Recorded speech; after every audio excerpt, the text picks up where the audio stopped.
day 7 of 3 miles a day for 31 days. And the podcast I listened to today was 𝑚𝑖𝑙𝑒𝑠 podcast. And he had on James Clear, who wrote the book Atomic Habits. I have not read it.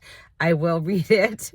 What I loved so much about this podcast today was, and I stop on my runs and take voice notes, and I go back and I look at them.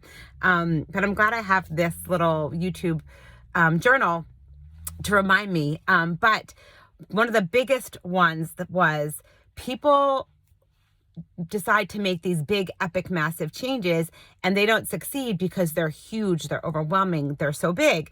And I think about that with New Year's resolutions, and how often do people do that? How often have I done that? Like, I'm going to stop drinking wine at night. I'm going to eat healthy. I'm going to run 10 miles a day, like all these things, right? And then like, a week in, I'm done, but it's becoming 1% better. I could do 1%. He said it was about the 2-minute rule. Something that could do 2 minutes or less, right? So do little small changes and they compound. I was like, oh, genius. Like, I know that, but I just forget. You forget these things. That's why listening to these podcasts have been so great for me. I forget. So he talked about this man who would go to the gym and he would stay for 5 minutes and he'd leave. And he would come back the next day, he'd stay for 5 minutes and leave. Now, are 5 minutes at the gym going to change his body? No, but he was conditioning himself to be somebody who shows up. And I was like, that's what I'm doing with this running and doing this 3 miles a day for 31 days. I'm conditioning myself to be somebody who shows up, who stays committed, who pushes through their feelings and the environment. And if I don't feel like doing it, which is so important to my work because I'm self-employed and there's nobody breathing over me to tell me I have to work today, I have to be disciplined and decide to work. So this is really good to think about that, to become somebody who shows up. They say the heaviest weight at the gym is the door. So true, right? Opening the door. But this man eventually lost like 100 pounds because he would just be created that mindset of somebody who goes and works out every day. And eventually, of course, he stayed more than a minute or 5 minutes. The other thing they talked about was your environment. So who do you surround yourself with? And so you want to be around people whose behavior, their normal behavior is what you want out of your life. So their habits and their normal behavior are what you are aspiring to. And I was like, oh yeah, in the Bible, it says iron sharpens iron. Like, that's exactly the same thing. So he talked about these little daily habits that will compound over time. And it's like making your bed. And I was like, that is so true because I make my bed every day.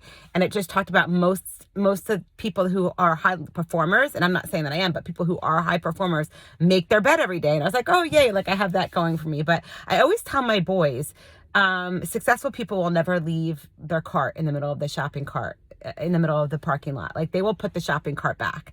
And I'm like, you are always going to be somebody who puts that cart back. Just a habit, like it's just a mindset that you are not above other people, that you're going to leave that there for someone else. And that's a habit. And so I tell them that, like, that is something you just condition your mind to. Like, I don't care how late I am, if I'm running late, whatever, I put the cart back, right?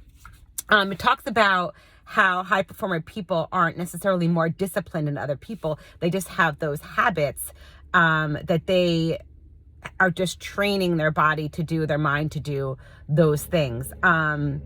They also talked about making those little decisions, those tiny decisions, like it's going back to that 1%, but that was really clearly powerful to me. It's like, if you decide to pick that salad over the burger and fries, are you going to see a change in the scale the next day? No. But if you do that day after day after day, yes, you will see that change in the scale.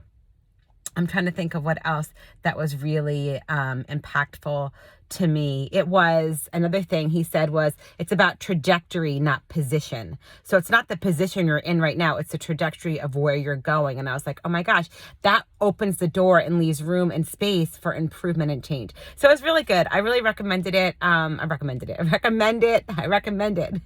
I'll put the link to the podcast here in my YouTube. I hope you guys are liking these. If anybody's watching, let me know, because it'll make me feel good.